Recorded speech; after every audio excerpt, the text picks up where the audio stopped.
Good morning झाला फिर माय name is Kshitija Shivraj शाळकर. आज मी तुम्हाला सावित्रीबाई यांची माहिती सांगणार आहे. ते तुम्ही शांत चित्ताने ऐकून घ्यावे. ही माझी नम्र विनंती.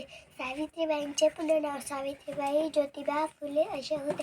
त्यांचा जन्म 3 जानेवारी 1831 रोजी सातारा जिल्ह्यात नायगाव येथे झाला.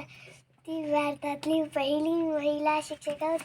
त्यांनी आपल्या पतीकडून शिक्षण घेतले व मुलींसाठी पहिली शाळा पुणे येथे काढली. मुलींसाठी शाळा का काढली म्हणून लोकांनी त्यांच्यावर खूप खूप अत्याचार केले. दगड फेकले, माती फेकली, तरी एवढंच नाही तर त्यांच्या शेणाचे गड्डे पण फेकले, तरी पण ती शून्यता घाबरली नाही. अशातून मी मातेला अभिवंदन करते आणि जाता जाता 2 शब्द बोलते. सावित्रीबाई तुम्ही स्त्री शिक्षणाच्या कैवारी. सावित्रीबाई तुम्ही स्त्री शिक्षणाच्या कैवारी.